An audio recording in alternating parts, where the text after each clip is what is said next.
ஆண்டவரும் இரட்சகருமாகிய இயேசு கிறிஸ்து நாமத்தில் அனைவரையும் வாழ்த்தி வரவேற்கிறேன். நாம் இன்றைக்கு மத்தேயு சுவிசேஷத்தை பற்றி நம்ம என்ன பண்ணலாம் பார்க்கலாம். சின்ன அவுட்லைனை பார்க்கலாம், அவருடைய அறிமுகத்தை நம்ம என்ன பண்ணலாம் பார்க்கலாம். இன்னைக்கு நம்ம கையில் இருக்கக்கூடிய இந்த வேதாகமம் பல புத்தகங்களை அடக்கிய ஒரு புத்தகம் தான் இந்த வேதாகமம். அதுதான் பிப்லியோ அப்படின்னு சொல்லி என்ன பண்ணுவோம் சொல்லுவோம். பிப்லியோ என்ற வார்த்தையிலிருந்து தான் பைபிள்ன்ற வார்த்தை வந்தது. சரிங்களா? இந்த வேதாகமும் 40 ஆசிரியர்கள் 1400 வருடங்களாக எழுதி முடிக்கப்பட்டது. இந்த வேதாகமத்தை எழுதி முடிக்க 1400 வருடங்கள் ஆனது. 40 ஆசிரியர்களை கொண்டு எழுதப்பட்டது. அது மாத்திரம் இல்லாம தேவன் புத்தக வடிவில் தான் இந்த வேதாகமத்தை கொடுத்திருக்காரு. நம்ம என்னைக்குமே வேதாகமத்தை வாசிக்கும் பொழுது புத்தகமாக எடுத்தா முழு மத்திய சுவிசேஷம் மத்திய ஃபுல்லா அந்த புத்தகம் ஃபுல்லா எடுத்து வாசிக்க வேண்டும். அதை விட்டு அதிகாரங்களாக நம்ம பிரித்து வாசிக்கும் போது அது தேவன் அந்த நோக்கத்துல அவர் கொடுக்கல. பல மாற்றங்கள் இருந்தாலும் எடுத்து காட்ட முடியும். நிறைய அந்த கான்டெக்ஸ்ட் மாறுறதை நம்மளால என்ன பண்ண முடியும், பார்க்க முடியும். ஆனா தேவன் வசனங்களாக பிரித்து அதிகாரங்களாக வசனங்களாக பிரித்து இருப்பது அவருடைய நோக்கம் இல்லை, ஆனால் அந்த திட்டம் இல்லை. ஆனா அவர் அப்படி கொடுக்கவில்லை. திட்டம் இல்லை என்று சொல்றது அவர் அப்படி கொடுக்கவில்லை. அவர் புத்தகங்களாக கொடுத்திருக்காரு. அதனால புத்தகங்களாக நம்ம வாசிக்கும் பொழுது இன்னும் அதிகமாக நம்ம என்ன பண்ண முடியும், ஆழமாக வேதத்தை புரிந்து கொள்ள முடியும். வேதத்துல சரித்திரம் புத்தகங்கள் இருக்கிறது, சங்கீத புத்தகங்கள் இருக்கிறது, இலக்கியம் இருக்கிறது, கணிதம், தீர்க்க தரிசன புத்தகங்களாக பல புத்தகங்களை கொடுத்து தேவன் என்ன பண்ணியிருக்கார், நமக்கு வேதாகமத்தை நமக்கு கொடுத்திருக்கிறார். 2 பாஷைகளில் கொடுத்திருக்கார். கிரேக்கு மற்றும் எபிரேய பாஷைகளில் தேவன் நமக்கு கொடுத்திருக்கார். அது மாத்திரமல்ல, 40 ஆசிரியர்களை கொண்டு எழுதப்பட்டிருந்தாலும் அவர் வேதத்தில் சொல்லப்படுவது போல வேத வாக்கியங்கள் எல்லாம் தேவ ஆவியினால் அருளப்பட்டிருக்கிறது. ஒவ்வொரு வார்த்தைகளும், இந்த வேதத்தில் உள்ள ஒவ்வொரு வார்த்தைகளும் தேவ ஆவியினால் அருளப்பட்டிருக்கிறது. அது மாத்திரமல்ல, அது 40 ஆசிரியர்களை கொண்டு எழுதப்பட்டிருந்தாலும் இன்னொரு வசந்த வாசிகள் தீர்க்க தரிசனமானது ஒரு காலத்திலும் மனுஷனுடைய சித்தத்தினாலே உண்டாகவில்லை. தேவனுடைய பரிசுத்த மனுஷர்கள் பரிசுத்த ஆவியினாலே ஏவப்பட்டு பேசினார்கள். வேதத்தில் இருக்கக்கூடிய ஒவ்வொரு வார்த்தைகளும் ஒவ்வொரு உறுப்பு கூட இந்த பரிசுத்த ஆவியினாலே ஏவப்பட்டு பேசினார்கள். அதனால 40 ஆசிரியர்கள் தனித்தனியான அவர்களுக்கு தனித்தன்மைகள் இருந்தாலும் அதோடைய மொத்த ஆசிரியர் யார் அப்படின்னா, அல்டிமேட் டீச்சர் யார், அல்டிமேட் ஆசிரியர் யார் அப்படின்னா பரிசுத்த ஆவியானவர். அதனால்தான் வேதத்துல ஆதியாகமத்திலிருந்து வெளிப்படுத்தல் வரைக்கும் நம்மளால எந்த ஒரு முரண்பாடுகளையும் நம்மளால பார்க்க முடியாது. அதோட அந்த எல்லா அதிகாரங்களுக்கும் ஒரு யூனிட்டி, ஒரு ஒன்னஸ் நம்ம என்ன பண்ண முடியும், பார்க்க முடியும். இது வேதத்தில் உள்ள தனித்தன்மை. காஸ்பிள் என்ற வார்த்தைக்கு அர்த்தத்தை நாம் முழுமையாக அறிந்து கொள்றதுக்கு இயேசு கிறிஸ்து காலத்துல இந்த சுவிசேஷம், காஸ்பிள் அப்படின்ற வார்த்தை எதற்காக பயன்படுத்தப்பட்டது என்று நம்ம என்ன பண்ணலாம் பார்க்கலாம். பொதுவா ஒரு நல்ல செய்தியை கொண்டு வர்றத வந்து காஸ்பிள் அப்படின்னு சொல்லி என்ன சொல்லுவாங்க. பொதுவாக என்ன சொல்லுவாங்கன்னா, ஒரு போர், 2 நாட்டினோட போர் நடக்கும்போது இந்த நாடு ஜெயிக்குதோ அந்த நாடு ஒரு மனிதனை என்ன பண்ணும், அனுப்பும் தன்னுடைய ஊருக்கு போய் சொல்றதுக்காக. அந்த ஊருக்கு சொல்ற மனுஷன் அது வந்து காஸ்பிள் அப்படின்னு சொல்லி என்ன பண்ணுவோம் சொல்லுவோம். அப்படி சொல்லும்போது அவங்க என்ன பண்ணுவாங்க, சத்தமா சொல்லுவாங்க.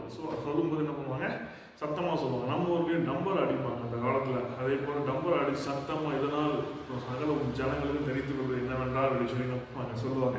அதேதான் காஸ்பிள். அப்ப காஸ்பிள், இந்த சுவிசேஷ புஸ்தகத்தை நம்ம அதிகமா எப்படி வாசிக்கணும் அப்படின்னா சத்தமா வாசிக்கணும். யாருக்காவது நீங்க சத்தமா நீங்க வாசித்து பார்த்தீங்கன்னா, ஒரு வேதாகமத்தை எடுத்து சுவிசேஷ புஸ்தகத்தை சத்தமாக வாசித்து பார்த்தீங்கன்னா இன்னும் அதிகமாக அது நமக்கு புரிந்து கொள்றதுக்கு, அறிந்து கொள்றதுக்கு நமக்கு முடியும்.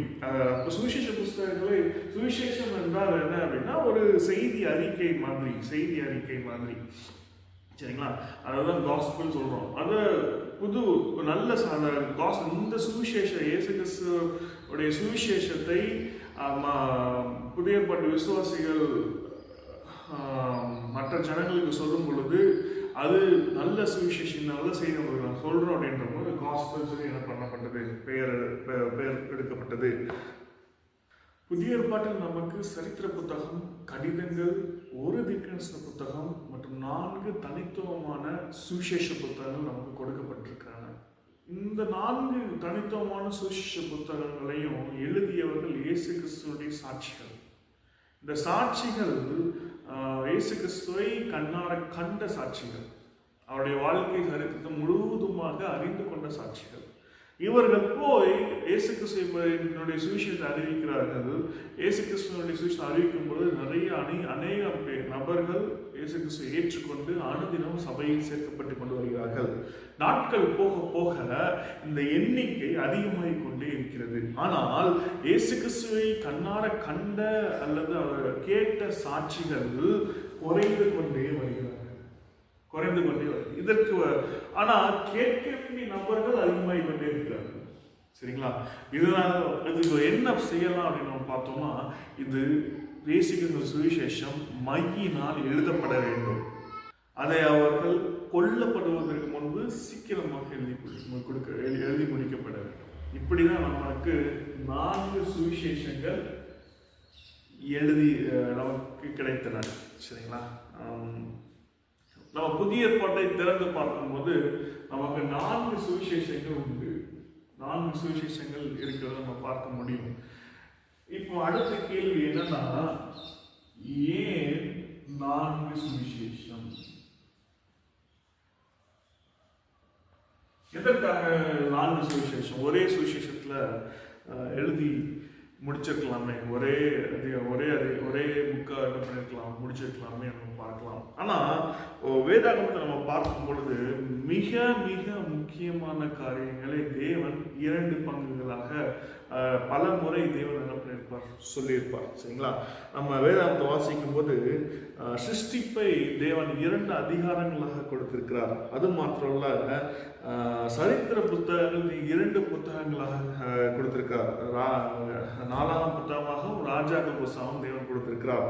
ஆனா அவருடைய சுவிசேஷம் என்று வரும் பொழுது தேவன் 4 புத்தகங்களாக கொடுத்திருக்கிறார். சரிங்களா?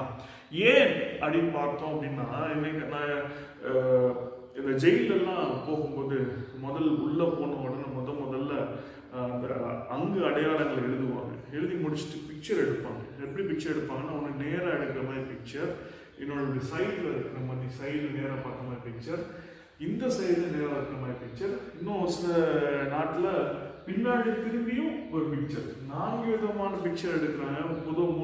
மூணு விதமான பிக்சர் எடுக்கிறாங்க. எதற்காக எடுக்கிறாங்க அப்படின்னு பார்த்தோம்னா, நான் 3 விதத்திலையும் பார்க்கும்போது என்னுடைய முழுமையான அடையாளங்கள் என்னை பற்றி முழுமையாக அறிந்து கொள்வதற்காக அந்த அவ்விதமாக எடுக்கப்படுது. அதே போலதான் 4 சுவிசேஷம் எதற்காக?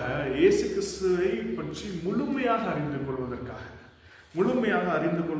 4 கோணங்களில் கொடுக்கப்பட்டிருக்கு. 4 சுவிசேஷங்களும் ஒவ்வொரு கோணத்தில் எழுதப்பட்டிருக்குது. அதை நாம் பார்த்தோம்னா நம்மளால சுவிசேஷத்தை முழுமையாக புரிந்து கொள்ள முடியும். இந்த 4 சாட்சிகளும் இயேசு கிறிஸ்துவை 4 கோணங்களில் பார்த்து தன்னுடைய சுவிசேஷத்தை எழுதியுள்ளனர். சரிங்களா? சுவிசேஷ புஸ்தகத்தை எழுதி முடித்துள்ளனர். இந்த 4 நபரும் முதல்ல எழுதப்பட்ட சுவிசேஷம் மார்க். அதான் முதல்ல மார்க் நான் சொல்லியிருக்கேன். மார்க்கு இயேசு கிறிஸ்து மனுஷகுமாரனாக பார்த்து எழுதியிருக்கிறார். மத்தேயு அவரை யூதர்களின் ராஜாவாக பார்த்து எழுதியிருக்கிறார். லூக்கா அவரை இரட்சகராக பார்த்து எழுதியிருக்கிறார். யோவான் அவரை தேவகுமாரனாக பார்த்து அவரை எழுதியிருக்கிறார். சரிங்களா? அடுத்தது இந்த சுவிசேஷ புத்தகங்களை நாம் 3 கட்டங்களாக நாம் பிரிக்கலாம்.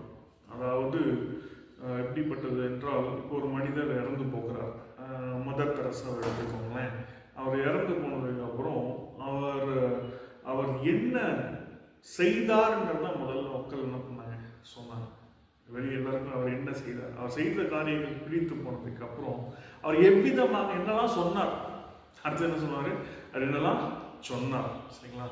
அதுக்கப்புறம் பார்த்தோம்னா அவர் எப்படிப்பட்ட மனிதராக வாழ்ந்தார்னு சொல்லி நம்ம என்ன பண்ணலாம், அடுத்து போக போக அடுத்து ஆராய ஆரம்பிச்சு அப்படிதான் நமக்கு மதர் தெரசாவுடைய பயோகிராஃபிஸ் எல்லாம் நமக்கு கிடைத்தது. சரிங்களா? அதே போலதான் இங்க இந்த சுவிசேஷ புத்தகங்களையும் அவர் என்ன செய்தார் என்று மார்க்கில் கொடுக்கப்பட்டிருக்கு. மார்க் அவர் என்னெல்லாம் செய்தார் சொல்லி ஆழமாக முதல் இடத்துல சொல்லி முடிச்சிட்டார். சரிங்களா? அதுக்கப்புறம் இந்த மார்க் அவுட்லைன் ஆகிட்டுதான் மத்தையும் லூக்காவும் என்ன பண்றாங்க, சுவிசேஷ புத்தகங்களை எழுதுறாங்க. சரிங்களா? இதை எழுதும் பொழுது இந்த மார்க் சின்ன புத்தகமா இருக்குது, இவர் இன்னும் கொஞ்சம் பெருசாக்கி என்ன பண்றாங்க, எழுதுறாங்க. சரிங்களா? அந்த எழுதும் பொழுது அவர் என்ன சொன்னார், வாட் ஹி செட், அவர் என்னெல்லாம் போதனைகள் சொன்னார், என்னெல்லாம் பிரசங்கம் பண்ணார் சொல்லி என்ன பண்றாங்க, அதிகமாக மத்தையும் லூக்கா நம்ம பார்க்க முடியும். ஆனால் யோவான்ல அதனால இந்த மூணு சுவிசேஷத்தை என்ன பண்றோம், சினாப்டிக் காஸ்பல் சொல்லுவோம். சினாப்டிக் காஸ்பல்ஸ் சொல்லுவோம். ஏன் சினாப்டிக் காஸ்பல் சொல்லுவோம்? சின் ஆப்டிக்னா ஒரே சின்ன ஒரே கண்ணோட்டம், ஆப்டிக்னா ஒரே கண்ணோட்டத்தோட பார்க்கிறது. இந்த மூணு சுவிசேஷத்தையும் சினாப்டிக் காஸ்பல் சொல்றோம். ஆனா யோவான் கொஞ்சம் வித்தியாசமானவர். அவர் எப்படிப்பட்டவர், அப்படிப்பட்ட அந்த கண்ணோட்டத்துல என்ன பண்ணார், யோவான் தன்னுடைய சுவிசேஷத்தை எழுதுகிறார். சரிங்களா? மத்தேயு சுவிசேஷத்தை பத்தி முழுமையா பார்க்கறதுக்கு முன்பாக மார்க் போய் ஒரு சின்ன அவுட்லைன் நம்ம என்ன பண்ணிடலாம், பார்த்துடலாம். அதை பத்தி பார்த்தோம்னா மத்தேயு மற்றும் லூக்கா எப்படி எழுதுனான்னு ஆழமா பார்க்க முடியும். மார்க்கப்பட்ட அவுட்லைன் பின்னாட்கள் நம்ம என்ன பண்ணலாம், முழுமையாக பார்க்கலாம். மார்க் தான் முதல்ல எழுதப்பட்ட சுவிசேஷம். முதல்ல எழுதப்பட்ட சுவிசேஷம். மார்க் தன்னுடைய சுவிசேஷத்தை 2 பகுதிகளாக பிரித்திருக்கார். முதல் பகுதி பார்த்தோம், இயேசுவினுடைய முதல் 2.5 வருடங்களை கொடுத்திருப்பார். 2வது பகுதிகளாக அவருடைய கடைசி 6 மாதத்தை கொடுத்திருப்பார். சரிங்களா? மார்க்கை பத்தி நம்ம ஃபுல்லா பார்த்தோம் அப்படின்னா, இயேசு கிறிஸ்துவுடைய ஊழியத்தில் முதல் 2.5 வருடங்களை சீக்கிரமாக கடந்திருப்பார். அதாவது எப்படி சொல்லணும், முதல் வருடங்கள் சீக்கிரம் ஓடிடும். அப்புறம் மாதங்கள் சீக்கிரமா ஓடும். சரிங்களா? அப்புறம் வார கணக்கில் வருவார். அப்புறம் கடைசியா அந்த நாட்கள் கணக்கு வந்து மிகவும் ஸ்லோவா முடிப்பார். ஃபர்ஸ்ட் ரொம்ப ஃபாஸ்டா போய் ரொம்ப ஸ்லோவா முடிப்பார். அதாவது முதல் 2.5 வருடங்களை சீக்கிரமா போய் சொல்லி முடிச்சிருப்பார். அடுத்த கடைசி 6 மாதத்துல மட்டும்தான் அவர் வந்து இன்னும் ஆழமாக என்ன பண்ணியிருப்பார், சொல்லியிருப்பார். அந்த மாதம் வாரங்களாக எக்ஸ்பிளைன் ஆகும், வாரம் நாட்களாக என்ன பண்ணியிருக்கோம், நகர்ந்துருக்கு நம்ம பார்க்க முடியும். அப்படிப்பட்ட கட்டமைப்பை தான் மத்தேயு மற்றும் லூக்காவை நம்ம பார்க்கலாம். சரிங்களா? முதல் 30 மாதங்கள் அவர் வந்து இயேசு கிறிஸ்து யோர்தான் நதியிலிருந்து ஆரம்பிச்சு ஹெர்மோன் வரைக்கும், அதாவது வடக்கு திசை, இஸ்ரேலுடைய வடக்கு திசையில் உள்ள இடத்துல என்ன பண்றது, தேவன் ஊழியம் செய்கிற 30 மாதங்கள். 30 மாதங்கள் இந்த கலிலேய பகுதியில் ஊழியம் செய்யும் பொழுது அவர் பயங்கர ஃபேமஸா இருக்கார். இங்க எடுத்தாலும் அவருக்கு எதிர்ப்பே இல்லை, எதிர்ப்புகள் ரொம்ப கம்மி. சரிங்களா? நல்ல ஏன்னா இங்குள்ள ஜனங்கள் பல்வேறு இடத்துல வந்த ஜனங்கள் அவங்களுடைய ப்ராட் மைண்டடா இருப்பாங்க. ஆனா அவர் ஹெர்மோனை தாண்டி நேரம் யூதியா அடுத்த 6 மாசம் வரும்பொழுதுதான் அவருக்கு பிரச்சனை என்ன பண்ணுது, ஆரம்பிக்குது. அந்த கடைசி அந்த 6 மாதம் ஹெர்மோன் வந்து கீழே அப்படியே இறங்கும் போது கடைசியா யூதேயா நாட்டுக்கு வரும்போது, யூதேயால தான் மக்கள் ஷார்ட் மைண்டட் பீப்புள் என்ன பண்றாங்க இருக்கிறாங்க. அங்கதான் அவர் என்ன பண்றாரு, கொலை செய்யப்படுகிறார். சரிங்களா? கிட்டத்தட்ட பார்த்தோம்னா அவருடைய 9 அதிகாரங்கள் அவருடைய 2.5 வருடங்களாகவும் 10லிருந்து 16 அதிகாரங்கள் அவருடைய கடைசி 6 மாதத்தை எக்ஸ்பிளைன் பண்ணியிருக்கோம். 10ஆம் அதிகாரத்திலிருந்து 16 கிட்டத்தட்ட 7 அதிகாரங்கள் 6 மாதத்தை 6 மாதத்துல கடைசி 6 மாதத்துல என்ன நடந்தது என்று சொல்லியிருப்பார். அடுத்த 9 அதிகாரங்கள் 2.5 வருடங்கள் சுத்தியம் பண்ணியிருப்பாங்க. 2.5 வருடங்கள் என்ன பண்ணியிருப்பாங்க சொல்லப்பட்டிருக்கும். இந்த கட்டமைப்பை தான் மத்தேயு பயன்படுத்துகிறார். அடுத்து நம்ம மத்தேயு பார்க்கலாம். மத்தேயு தன்னுடைய சுவிசேஷத்தை யூதர்களை மனதில் வைத்துக் கொண்டு எழுதுகிறார். அதனாலதான் இந்த மத்தேயு முதல்ல வச்சிருக்கோம். ஏன் அப்படின்னா மத்தேயு 1ஆம் அதிகாரத்துல அவருடைய வம்ச வரலாறுகளை சொல்லியிருப்பார். வம்ச வரலாறு ஏன் யூதர்களுக்கு வரலாறு மிக முக்கியம். இந்த வரலாறை படித்து நிறைய யூதர்கள் ரட்சிக்கப்பட்ட சம்பவங்களும் உண்டு. ஏன் இந்த வரலாறு படிச்சாங்கன்னா இயேசு கிறிஸ்து தான் மேசியான்னு சொல்லி அவர்களுக்கு தெரிந்துவிடும். அதனாலதான் யூதர்களின் ராஜாவாக அவர் பார்த்து மத்தேயு யூதர்களுக்கு என்று அவர் எழுதியிருக்கார். இன்னும் நிறைய சம்பவங்கள் நம்ம பார்க்கலாம். சரிங்களா? முதல்ல மத்தேயு மார்க்க அவுட்லைனை பார்த்து தான் எழுதினார் அப்படின்னு சொன்னோம். ஆனா முதல் மாற்றம் செஞ்சது அவர் அந்த மார்க் சுவிசேஷத்துல என்ன மாற்றம் செஞ்சால் சைஸை மாற்றினார். மார்க்கஸின் சிறிய புத்தகம் எழுதப்பட்டது, மத்தேயு அதை கொஞ்சம் பெரிதாக்கினார். சரிங்களா? அவர் இயேசு கிறிஸ்துடைய பிறப்பு மற்றும் பல காரியங்களை என்ன பண்ணியிருக்காரு, தன்னுடைய சுவிசேஷத்தில் எழுதியிருக்காரு. ஆனால் மார்க் அப்படி அல்ல. மார்க் டைரக்டா 30 வயசுல தான் அந்த சுவிசேஷத்தை ஆரம்பிக்கிறார். சரிங்களா? இயேசு கிறிஸ்துவனுடைய மத்தேயு இயேசு கிறிஸ்துவனுடைய உபதேசங்களை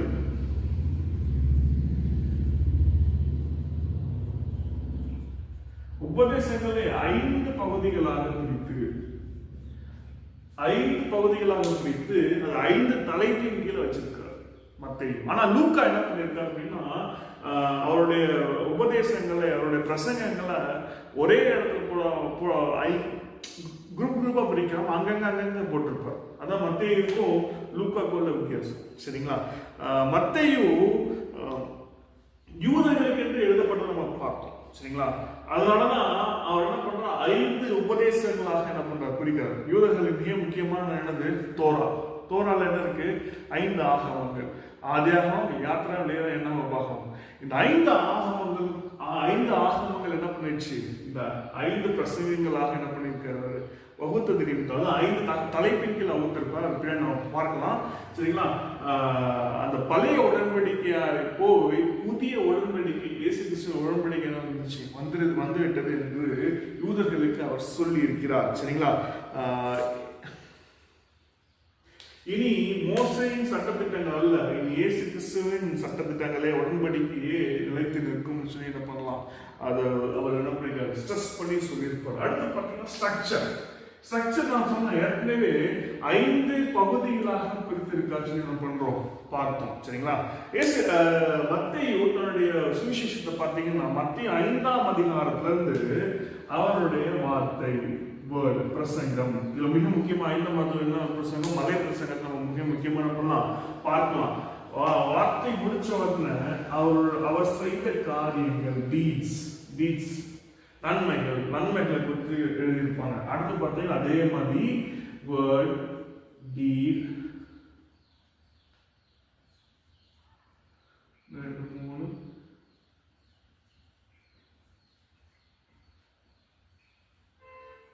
5 பகுதிகளாக அவருடைய உபதேசங்களை குறித்து 5 தலைப்பின் கீழே வைத்திருப்பார். அந்த 5 தலைப்பின் கீழையும் அவர் என்ன பண்ணிருக்கார், அவர் செய்த அதிசயங்கள், அற்புதங்கள், அவர் செய்த காரியங்கள் சகலமும் என்ன பண்ணப்பட்டிருக்கு, அது பின்னாக அந்த தலைப்பின் கீழே என்ன பண்ணப்பட்டிருக்கு, கொடுக்கப்பட்டிருக்கு. இதுக்கு மேல அவருடைய பிறப்பு, ஈரல், கிட்டத்தட்ட அவர் உயிர்த்தது.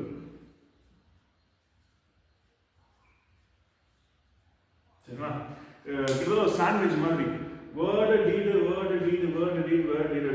வச்சுட்டு அதுக்கு மேல டாபிக் அவருடைய பிறப்பு, அவருடைய இறப்பு சொல்லி என்ன பண்ணிட்டார், அவருடைய சுவிசேஷத்தை என்ன பண்ணிட்டார், முடித்து விட்டார். சொல்ல போனோம்னா 5ல இருந்து 7ஆம் அதிகாரம் வரைக்கும் அவருடைய போதனைகளை பார்க்கலாம். 8 to 9,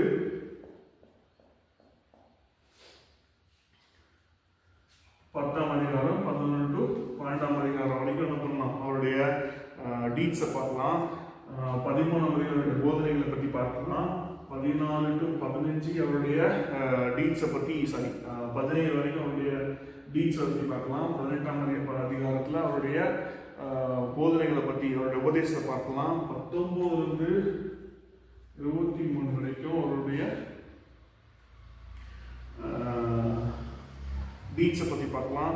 அவருடைய போதனைகளை பற்றி 24 இருந்து 25 வரைக்கும் என்ன பண்ணலாம், அவருடைய போதனைகளை குறித்து நம்ம என்ன பண்ணலாம், பார்க்கலாம். கடைசி அவருடைய இறப்பு, உயிர்த்தெழுதலை வச்சு என்ன பண்ணிட்டார், அவருடைய ஸ்ட்ரக்சர். இதுதான் மத்தேயுடைய முழுமையான ஸ்ட்ரக்சர். சரிங்களா? இயேசு கிறிஸ்து வார்த்தையினாலும் கிரியையினாலும் மக்களுக்கு ஊழியம் செய்தார். இதே போலதான் நாமும் வார்த்தையினாலும் கிரியையினாலும் ஊழியம் செய்ய வேண்டும். சரிங்களா? இதுல மார்க்குக்கும் மத்தேயுக்குள்ள வித்தியாசம் என்னன்னா, மார்க்கு வந்து பாருங்கள் சொல்லி சொன்னாரு.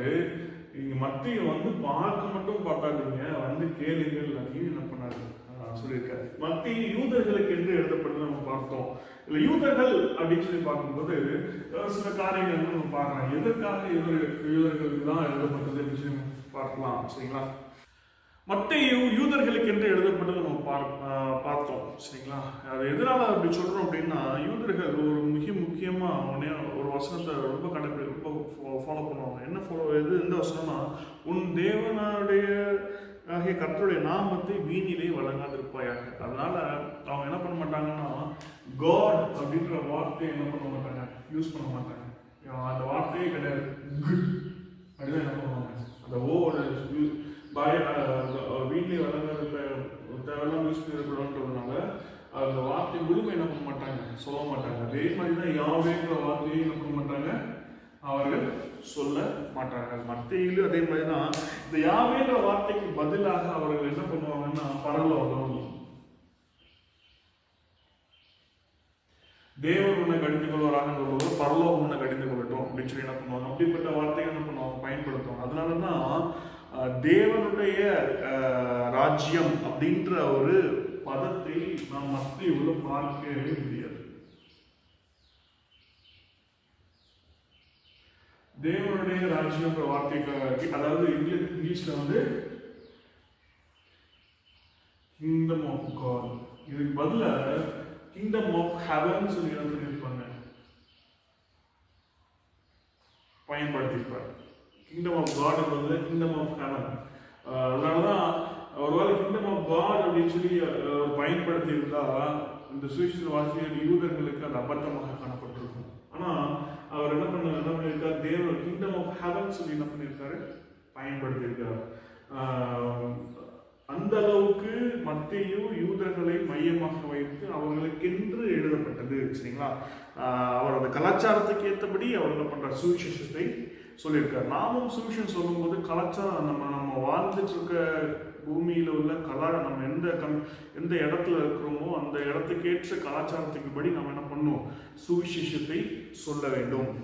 இன்னொரு எடுத்துக்காட்டு நம்ம பார்த்தோம் அப்படின்னா, நிறைய இடத்துல அவர் பழைய பாட்டை பயன்படுத்தியிருப்பார். அதனால பழைய பாட்டை மார்க்கு சுவிசேஷத்தை காட்டிலும் அவர் அதிகமாக பழைய பாட்டை பயன்படுத்தியிருப்பார்.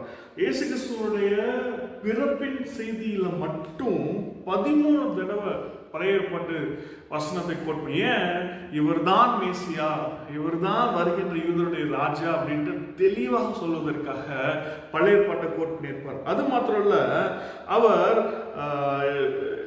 ஏன் மத்திய முதல்ல வைக்கிறோம்னா, பழைய ஏற்பாட்டையும் புதிய ஏற்பாட்டை லிங்க் பண்ணக்கூடிய அதிகாரங்கள் இதுல இருக்கிறதுனால நம்ம என்ன பண்றோம், முதல் சுவிசேஷமாக வைக்கப்பட்டிருக்கு. இதுல மொத்தம் டைரக்டா 29 தடவை டைரக்டாவே என்ன பண்ணியிருப்பாங்க, பழைய ஏற்பாட்டை கோட் பண்ணியிருப்பார். அது மாத்திரம் இல்ல, 121 தனிப்பட்ட முறையில மறைமுகமாக பழைய ஏற்பாட்டை கோட் பண்ணியிருப்பார். இவர் பெத்லெஹேம்ல தான் பிறந்தார் சொல்லி அழுத்தமாக வேற எங்கேயுமே சொல்லியிருக்க மாட்டாங்க. இவர் பெத்லெஹேம்ல தான் பிறந்தாங்க அழுத்தமாக குறிப்பார். ஏன் அப்படின்னா, இயேசு கிறிஸ்து ஒரு நசரேயன் என்ற வார்த்தை ஒரு ஒரு ஒரு அவர் நசரேயன் அப்படின்ற நம்பிக்கை பல இடங்கள்ல பரவி இருந்த காரணத்தினால இவர் நசரேயன் கிடையாது, பெத்லெஹேம்ல பிறந்தார் அப்படின்னு சொல்லி இதுதான் அந்த பிறப்பின் செய்தி என்ன பண்ணியிருப்பார், சொல்லியிருப்பார். மத்தேயு இன்னும் அழுத்தமாக அவர் நியாயப்பிரமாணத்தை அழிக்கிறதுக்கு அல்ல, அதை நிறைவேற்றுறதுக்கு தான் வந்தேன்னு சொல்லி நம்ம மத்தியில பார்க்கலாம். சரிங்களா? அதாவது யூதர்கள் நியாயப்பிரமாணத்தை அழிக்கிறதுக்கு வந்தார் அப்படின்னு சொல்லி அவங்க நினைத்து கொண்டிருந்தாங்க. அப்ப இயேசு கிறிஸ்து மத்திய யூதர்கள்ட்ட சொல்றாரு, இயேசு கிறிஸ்து என்ன பண்றதுல நியாயப்பிரமாணம் அழிக்கிறதுக்கு அல்ல, அதை நிறைவேற்றுறதுக்காக வந்தார் அப்படின்னு சொல்லி தான் பல கொட்டேஷன் என்ன பண்றாரு, பழைய பாட்டு அதிக வசனங்களை என்ன பண்ற எடுத்து காண்பிக்கிறார். சரிங்களா? அடுத்ததாக மிக முக்கியமான கேள்வி, ஏன் மத்தேயு தன்னுடைய சுவிசேஷத்தை எழுத வேண்டும்? மறுபடியும் அதே கேள்வி, ஏன் மத்தேயு தன்னுடைய சுவிசேஷத்தை எழுத வேண்டும்?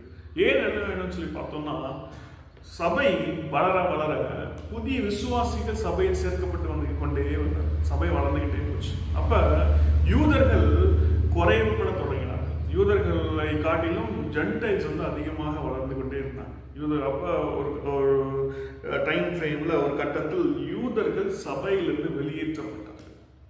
யூதர்கள் சபையிலிருந்து வெளியேற்றப்பட்டார்கள். அதுக்கு அரசியல் காரணங்களும் உண்டு. அவர் சபையிலிருந்து வெளியேற்றப்பட்டதற்கு திருப்பி வந்து சேரும்போது இங்கே சேர்க்க மாட்டேன்ட்டாங்க. அதனாலதான் இந்த நேரத்தில் தான் மத்திய என்ன பண்றார், தன்னுடைய சுவிசேஷத்தை என்ன பண்றார், எழுதுகிறார். முதல்ல யூதர்கள் சபையை விட்டு பிரிந்து போகக்கூடாது, முதல் காரியம். இரண்டாவது, யூதர்கள் தான் வேர் அப்படின்றத ஜென்டைல்ஸ் என்ன பண்ணிடக்கூடாது. நம்ம புது கிறிஸ்தவர்கள் அதை மறந்து விடக்கூடாது என்பதற்காக அவர் அழுத்தம் திருத்தமாக சொல்லியிருக்கார். மற்ற எதற்காக எழுதப்பட்டது என்றால் யூதர்களையும் கிறிஸ்தவர்களையும் ஒன்றிணைக்க. சரிங்களா? அடுத்த வீடியோவில் நம்ம மத்தையும் புது விசுவாசிகளுக்கு, அதாவது ஜென்டைல்ஸுக்கு அவர் என்ன சொல்லியிருக்கார் என்றதை நம்ம என்ன பண்ணலாம், பார்க்கலாம். நன்றி. அடுத்ததாக மிக முக்கியமான கேள்வி, ஏன் மத்தேயு தன்னுடைய சுவிசேஷத்தை எழுத வேண்டும்? மறுபடியும் அதே கேள்வி, ஏன் மத்தேயு தன்னுடைய சுவிசேஷத்தை எழுத வேண்டும்? ஏன் எழுத வேண்டும் சொல்லி பார்த்தோம்னா, சபை வளர வளர புதிய விசுவாசிகள் சபையில் சேர்க்கப்பட்டு வந்து கொண்டே வந்தார். சபை வளர்ந்துகிட்டே போச்சு. அப்ப யூதர்கள் குறைவுபட தொடங்கினார். யூதர்களை காட்டிலும் ஜென்டைல்ஸ் வந்து அதிகமாக வளர்ந்து கொண்டே இருந்தாங்க. யூதர் அப்ப ஒரு டைம் ஃப்ரேம்ல ஒரு கட்டத்தில் யூதர்கள் சபையிலிருந்து வெளியேற்றப்பட்டார்கள். யூதர்கள் சபையிலிருந்து வெளியேற்றப்பட்டார்கள். அதுக்கு அரசியல் காரணங்களும் உண்டு. அவர் சபையிலிருந்து வெளியேற்றப்பட்டதற்கு திருப்பி வந்து சேரும்போது இங்கே சேர்க்க மாட்டேன்ட்டாங்க. அதனாலதான் இந்த நேரத்தில் தான் மத்திய என்ன பண்றார், தன்னுடைய சுவிசேஷத்தை என்ன பண்றார், எழுதுகிறார். முதல்ல யூதர்கள் சபையை விட்டு பிரிந்து போகக்கூடாது, முதல் காரியம். இரண்டாவது, யூதர்கள் தான் வேர் அப்படின்றத ஜென்டைல்ஸ் என்ன பண்ணிடக்கூடாது. நம்ம புது கிறிஸ்தவர்கள் அதை மறந்து விடக்கூடாது என்பதற்காக அவர் அழுத்தம் திருத்தமாக சொல்லியிருக்கார். மற்ற எதற்காக எழுதப்பட்டது என்றால் யூதர்களையும் கிறிஸ்தவர்களையும் ஒன்றிணைக்க. சரிங்களா? அடுத்த வீடியோவில் நம்ம மத்தேயு புது விசுவாசிகளுக்கு, அதாவது ஜென்டைல்ஸுக்கு அவர் என்ன சொல்லியிருக்கார் என்றதை நம்ம என்ன பண்ணலாம், பார்க்கலாம். நன்றி.